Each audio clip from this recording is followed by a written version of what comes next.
Class is in memory of Jared Orchen, and today we are going to learn the two parshas who are very, I would say, not exciting maybe so much. It's about leprosy. Usually in Judaism we know that leprosy is a punishment for lashon hara, for speaking gossip. It's based on the biblical story, and the story about Miriam speaking about Moses. Then we'll tell the story in short. Moses at one point turned to God and he said he cannot carry the Jewish people on his shoulders. It's too much. They're complaining, they're kvetching, they're krechtsing, he can't take it. God told them, choose 70 leaders from among the Jewish people, give them a little bit of your spirit, and they will help you to lead the Jewish people. After a whole process, basically a raffle, the 70 leaders were chosen, and Moses it was an inauguration party. Everybody was there. Moses was there, Aaron was there, Miriam, his sister, Tzipporah, Moses' wife. And Miriam, maybe she gave a speech, maybe she said it to herself. She said, how lucky are the women of these men who became prophets, who became leaders. The Tzipporah said in an undertone, lucky? Not so lucky. That she asked her, why not? That she said, Tzipporah told her something she didn't know. That since Moses came down from Mount Sinai, he's not really married to her. They are in the same tent, they're living together, but they are not engaging in family relations. But Miriam turned to Aaron and she said to Aaron, she told him the story basically. She says, is God spoke only to you? Only to Moses? He spoke to us too? And we are still living a normal marriage life. Engaging in normal life.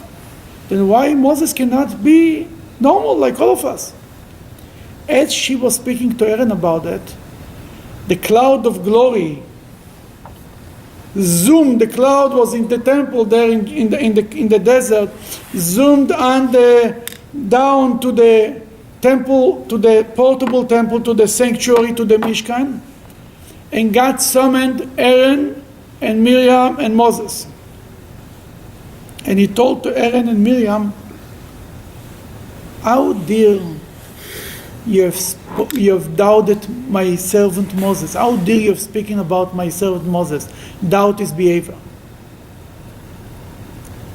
Whatever is trusted in my house, whatever he's doing, is approved by me, so to speak. Kind of, if I have an issue with them, leave it for me. That's not your business. Right after God removed himself from Aaron, he finished to speak to them, Miriam got leprosy. Moses prayed for her, she had leprosy for 7 days, then she was cured. From this we learn that when you speak about somebody else, you get leprosy. The concept of gossip, that you speak gossip, you get leprosy. But there it was, first of all, in this story, it wasn't just a simple story of gossip, because she wasn't gossiping about Moses. She was interested in Moses being with his wife. She's his sister, his older sister. She felt obligated to do something about it. How we know that? Because how was Moses born, if not for Miriam? Before Moses was born, Pharaoh came out with a decree to throw all the Jewish babies into the river in Egypt. Amram and Yocheved, Moses' parents, who were Miriam's parents, Amram was the leader of the Jewish people. Moses' father decided to divorce his wife as a way to make a statement that if I'm not going to have babies to be thrown into the river. And the leader of the Jewish people divorced his wife. The rest of the Jews did the same thing. That little Miriam, who was 5 years old, came to her father and she told him, you are worse than Pharaoh. Pharaoh said only to kill the boys. By not having children, by not being married, there will be no boys and girls, or no girls. Pharaoh can die tomorrow. by you until everybody will remarry, will have children, will be who knows how long. And then she gave a prophecy. She says, I have a feeling that you will give birth to the Redeemer of the Jewish people. That came out from her mouth some message from God. God was speaking to her. Then Amram listened to her, remarried his wife Yocheved, and lo and behold, little Moses was born. And that's why when Moses was put by the river, Miriam went to see what will happen to him because she felt obligated. It was her baby, so to speak. Then Miriam was involved in encouraging her parents to remarry and having another child. That's only normal and expected. She should want Moses should remarry, should be engaging with his wife, and maybe even another Moses. Maybe be another child who will continue the Jewish people, be the next leader. The older two sons of Moses were not so ready to be the leaders. As we see later, Joshua took over. She felt maybe be another son or be the right person. Then she didn't do something terrible. She wasn't engaging in gossiping. She was engaging in making sure the next generation continue. Because of her was a Moses. Because of her maybe will be another son for Moses, another Moses. But what God told her, when it comes to Moses, is my servant, my trusted servant. Questioning Moses is none of your business. Whatever Moses is doing. If I have a problem with him, I'll have a talk with him. It's none of your business. Basically, the message was to the whole Jewish people. Don't stick your noses, you don't belong. Moses told you something to do it. If whatever he did, if it's wrong or right, it's up to me. I trusted him, you can for sure trust him. But that's the official leprosy connection. There is another leprosy in the Bible, clearly, is before that, much before that, when Moses came and God tried to convince Moses to take the Jewish people out of Egypt. Moses told God, they will not believe me. I'll come to the Jews. God spoke to you, get out of here. They will not listen to me. God told them, I'll give you a sign that they will listen to you. He said, put your hand in the bosom and take it out. He took it out, the scent had leprosy. Put it back in, came out clear. Then the Talmud says, why God gave him this miracle, this sign? God told them, you are speaking Lashon Hara, you're gossiping on my children. You say they will not listen to you, they will actually listen to you. And guess what? It was a true story. When Moses came to the Jewish people and told them, God sent me to, they believed him. That God wanted to tell them, give them a message, don't speak. Don't make up stories on my children. Don't say bad things about them. It's not true, they will believe you. But the Talmud tells us that leprosy was not just a punishment for gossiping, it's the biblical punishment. Whenever God has to punish somebody, he gives them leprosy, just a present. That's a biblical punishment. Where is the first story? Who is the first person who did something wrong in the Bible? Cain killed Abel. Then Cain turned to God and he told God, it's not fair. People will kill me and it's not fair. Why it's not fair? Because Cain said to God, the Medrash says, something amazing. I never knew that I wanted to beat up my brother Abel, but I didn't plan to kill him. I never saw a person can be killed. It's the first homicide in the world, right? Say they stopped them in 25 places, but I didn't know he was going to actually to die. Then he was laying on the ground. I told him, Abel, get up! There was nobody there. And that wasn't my fault. I didn't know that. That God said, you're right. I will give a sign or make a sign on your forehead that they'll protect you. Guess what the sign is? The Talmud says, the Medrash Rabbah says, Rab Nehemiah said, he gave him TZARAT, he gave him leprosy on his forehead. And then on one hand he protected them, but on the other hand he basically said, everybody should know who you are. That's the first TZARAT that we have that's written, that was not clearly in the Bible, what the Talmud says, that was the sign that he gave him. Then there is another biblical story that has nothing to do with gossiping, and you see that what God used the punishment, leprosy. The story is about Naaman. It was the time of Elisha.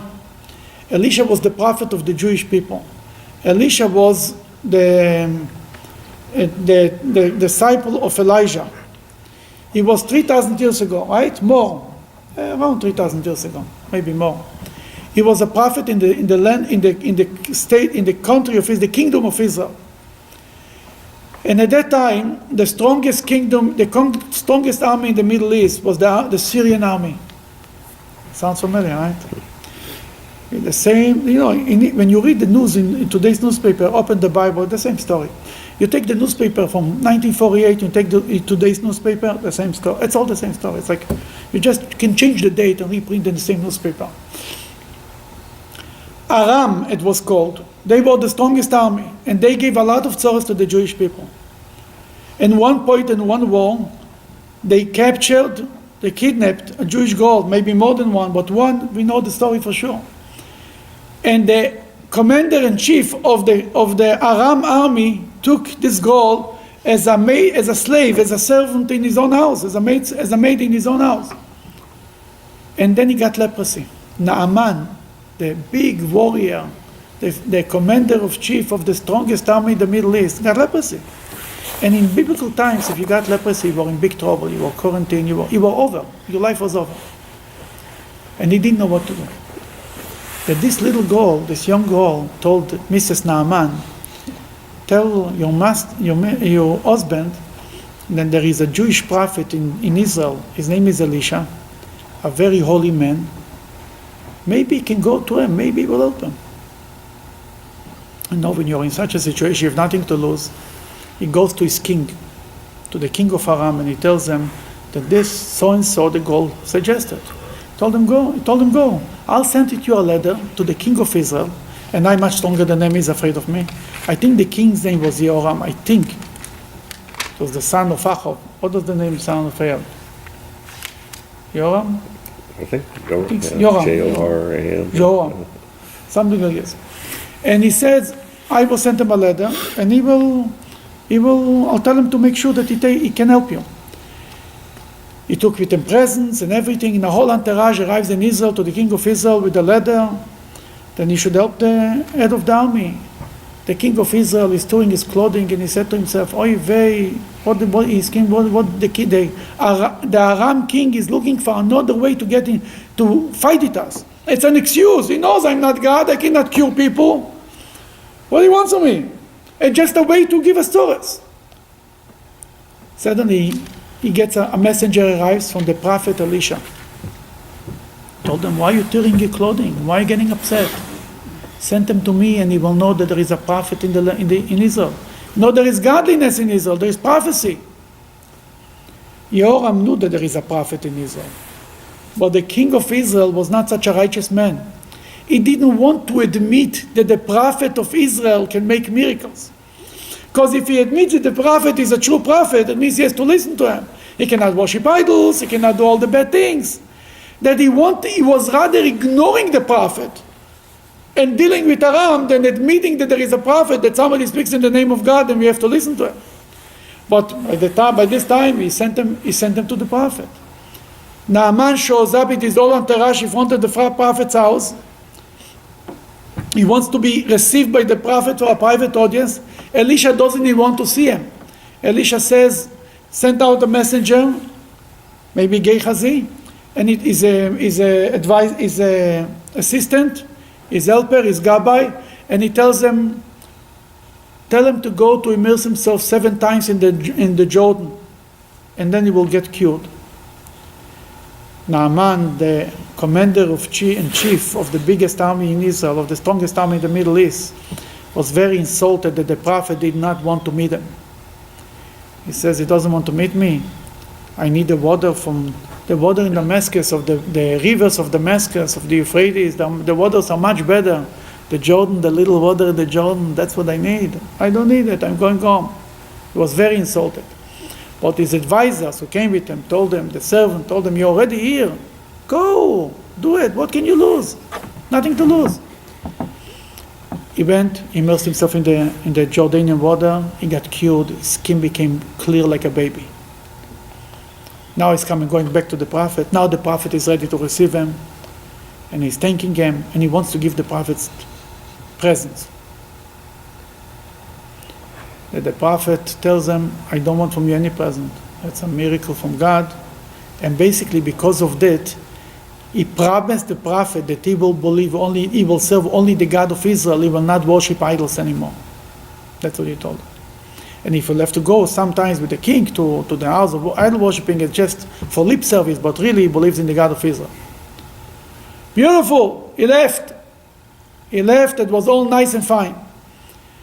A while after he left, Gehazi, the prophet's assistant, ran after the commander-in-chief, and he asked from him, he says, my master, the prophet, changed his mind, that we need to help our family, a yeshiva, for some sick people, some poor people, they have to get married. I don't remember. He found a story to ask him for the money back. And he happily gave the money. He comes back. As he walks into the house, Elisha calls him and tells him, you took the money from her. He didn't tell him that, but a prophet knows by himself. He told him, you took the money from Naaman, right?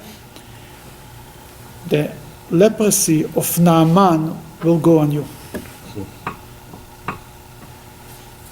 That from here we see that another story, that leprosy is not only for gossiping, it's for anything that doesn't belong to you, for any bad thing. And then there is one more story in the Bible that came later. There is a story with the king Uzziah. How do you say it in English? Uzziah? Yeah. Uzziah was a king when? After David, obviously. But before Hezekiah, I think. Yeah, sure. Before Hezekiah, yeah, sure. Uzziah was a king, and one day, kings, they can do whatever they want, right? He wanted to be the high priest. And to be the high priest you see, the kings are coming from the tribe of Judah, from the house of David. Or he was a king of Israel or king of Judah? He was a king of Israel. He had to be Judah. Judah, he was king of Judah. Yeah, he was in Jerusalem, sure. And he was king of Judah, from the tribe of Judah. And the high priest comes from the tribe of Levites. And there is separation of the three branches of government in Judaism too. There is a king, there is a high priest, and there is the Supreme Court, the Sanhedrin. Purposely for the same purpose, for have a balance between the powers. There is a side note, the Maccabees, who conquered, the story of Hanukkah is all about them. The Talmud says there is not one descendant of the Maccabees. They all disappeared. The Nachmanides explains why, what happened, what they did wrong, that they all, God didn't left anybody to continue their legacy. Because they were Cohens, the Maccabees, and they were fighting. And when they conquered Jerusalem, they became high priests, and that was fair and good. But they also appointed themselves to be kings. And you cannot be everything. You have to decide if you're the king or the high priest, and if you're of a type of the Levites, you can be a king. And even they had good intention because they couldn't trust anybody else. They were punished because of that. In any case, back to Uzziah wanted to be the king, enter the temple, and he wanted to offer incense like the high priest. The Kohanes tried to stop him. They told them, it's not for you, Uzziah, to offer incense. It's for the Kohanes, the sons of Aaron, the descendants of Aaron, to offer incense. Get out of the temple, they told them. He was holding the incense, the pen. He picked up the pen, he wanted to eat the coin, who told him that. As he wanted to do it, shine on them from the door, sun shined on him, and he got leprosy right on the spot. From there he was taken out, he was quarantined for the rest of his life. That we see that leprosy is for more than just, it's for everything. Now the Talmud, the Parshat speaks about three types of leprosy, as he mentioned here before. There is leprosy on the walls. The walls of your house get a stain, leprosy. Then there is leprosy on clothing. Then there is leprosy on skin. Why there is leprosy on the wall? Stones. Treasures. Then there is a few explanations in the Talmud. You come to your friend, you ask him to lend you something. Maybe you have a camera to lend me. I need to borrow from you something. You say, no, I don't have it. Next day you come, you tell him, maybe you have a Bible to lend for me to lend. No, I don't have it. Maybe you have this to lend. No, not. He has nothing. Then this guy gets leprosy. God sent him leprosy. And before the Kohen used to come to see the stain, the disease, you have to take out everything from the house, because the moment you pronounce the house impure, everything in the house it becomes impure. Then the Torah says you have to take everything out of the house, only then comes the Kohen. The guy has to take out everything on his front lawn. Suddenly we see he has a camera and he has a this and he has a this. Oh, we thought you don't have it, mister. Oh, so you have it. Oh. Then it's a way to bring him to do tshuva. To be careful, you say you deny what you have in publicly, It'd be embarrassing. Sometimes when somebody loses a lot of money in the stock market, he cannot even go around and complain about that, because he complains all the time that he doesn't have money. Sadly, he cannot go around and say he lost so much money in the stock market. Something is not adding up. Then that's a similar story. That's one reason why God can give leprosy to a person, to a house.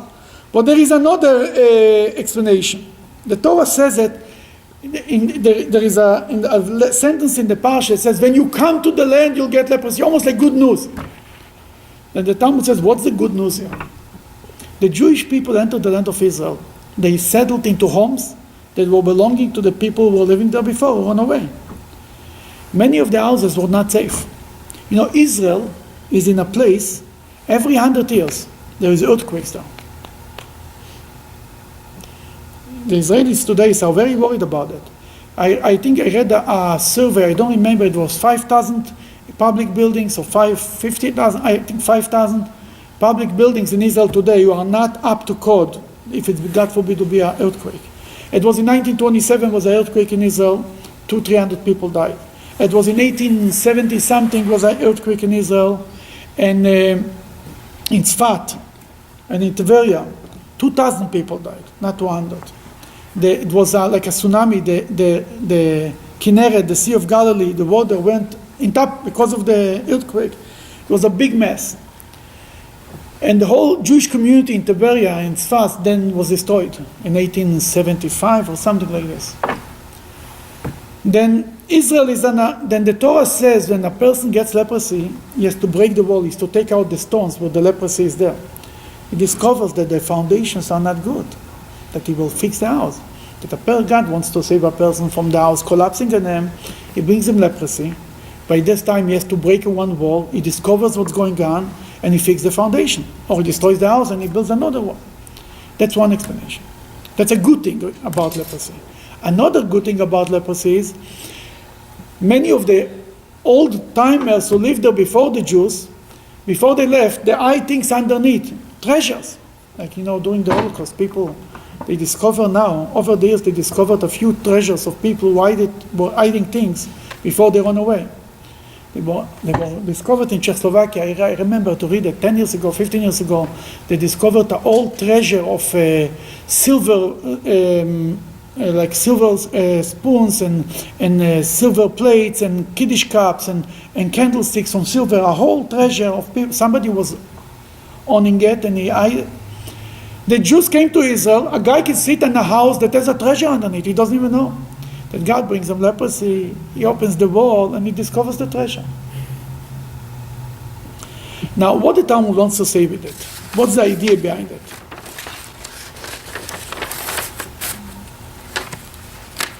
The idea is to teach us that behind every curse, there is a blessing. If you dig enough, deep enough, you find a blessing. You break enough the wall and you dig deep enough, you find a treasure. From God can never come out the bad. God is the ultimate good as a parent.